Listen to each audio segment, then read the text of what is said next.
So in my hands, I've got a brand new launch from Mizuno. It's the Mizuno Pro S-1. This is the pure muscle back iron we're going to take a look at in this video. This looks fantastic. Stay tuned.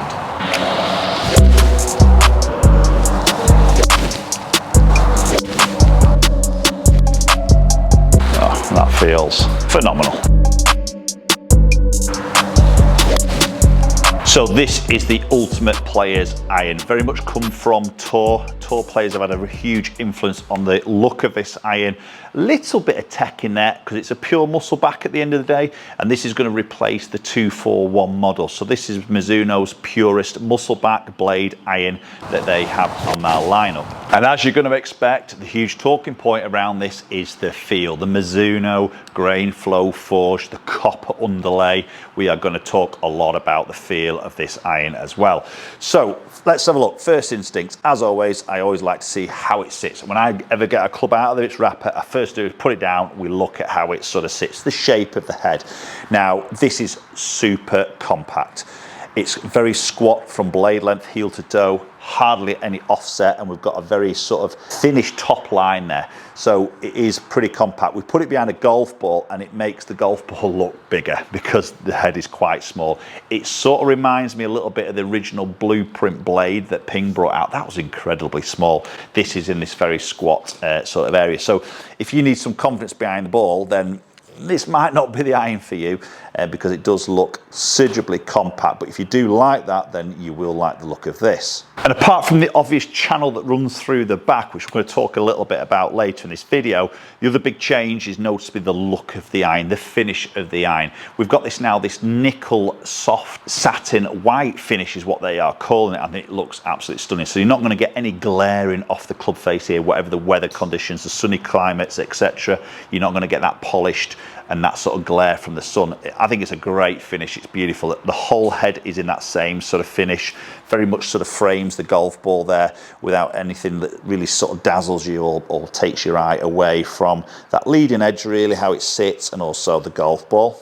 Right, so 7-iron, let's get this one hit. So 34 degrees of loft, as you're probably going to expect in this, so very traditional on the lofting.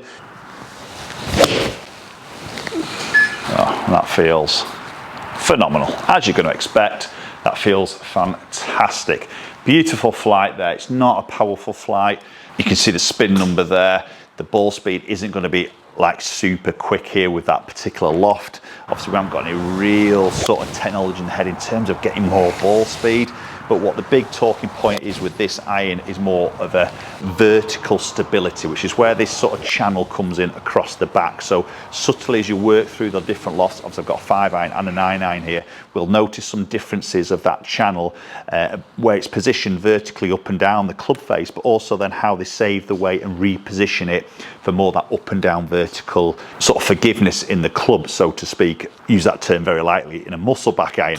So if you're missing your strike more heel and toe across the club face that way, then this probably isn't the iron for you. I think you might get punished a little bit more with your ball speed. That's maybe something like the 243 iron or even the 245 iron could be a better option, providing a little bit more of that forgiveness. But a great look behind the ball. I mean, you can't fault the look of that. Oh, it's a little bit pulley, but that feels superb. Sound to that, we've got HIT technology, harmonic impact technology that stands for. That's helping to control some sound in there, but that feels buttery, that feels soft, it feels muted on the sound. And you can see there from those numbers, that was a better strike. And you see the ball speed up 5 miles an hour. There's probably a distance I maybe sort of expect to hit a little bit more, around that mid 160s for this particular loft for me. Oh, wow. That's gorgeous. So to obtain that beautiful feel, we've got that grain flow forge that Mizuno are obviously very, very famous for. This is a one-piece forge, and this is from a single piece of 1025 mile carbon steel, which gives us that real sort of softer feel. But then we've got that copper layer in there, which again adds to a little bit of that softness of this club face before then the finish goes on at top and the last part of the process. It's a beautiful ball flight. Just don't think Any of these shots with these types of irons, you're going to get any flares. You're going to get hot ones which spin low and just go another sort of 10-15 yards when you don't want it. I think the carry distance is going to be pretty tight.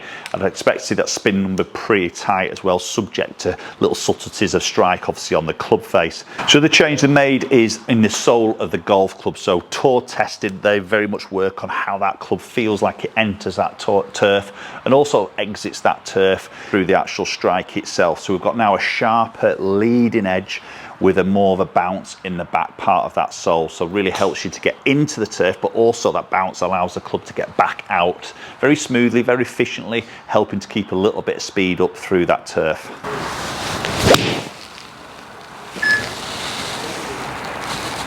So as I mentioned, I've hit some 5 irons, I've hit some 9 irons as well. That 7 iron I've just hit there. So we're going to look at the numbers now. But just before we do that, availability wise in this new S1 iron is we've got a 4 iron through to pitching wedge. There's no 3 iron in there, which to be honest, I'm not surprised because I reckon that's going to be a very small slither of metal. So obviously that's maybe where you'll go into maybe the 243 as an option in that longer iron, just to help with a little bit more of that flight and a little bit more of that forgiveness. So that's probably where they've left that 3 iron out. And great news for you lefties, there's a left-hand option also available. So just look at the numbers in the dispersion rings just on those 3 irons. So we've got the 5 iron, the 7 iron and the 9 iron there.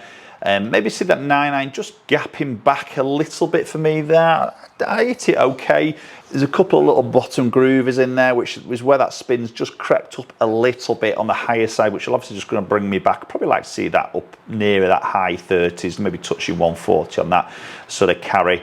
But ultimately, really there, the consistencies you could probably see just from that front to back is pretty good. The 5 iron was quite impressive actually, because I was a bit scared and a bit nervy with that, to be honest, because again, you know, you lose the loft, get a bit of length in the shaft. With that small head, it just become a little bit more nervy, but the numbers were pretty good, and I was quite happy with that front to back dispersion on those 5 shots we've sort of hit there as well. So typical numbers we see, the spin's in the good spot there. We've got some decent land angles coming in, so it's all about that control, isn't it, which is exactly what this iron is really trying to do for you. Okay, so there we go, new S1 iron from Mizuno. Is that something you're going to check out and have a go with? Post comments down below, let me know your thoughts. Hopefully it will catch up with you all very soon.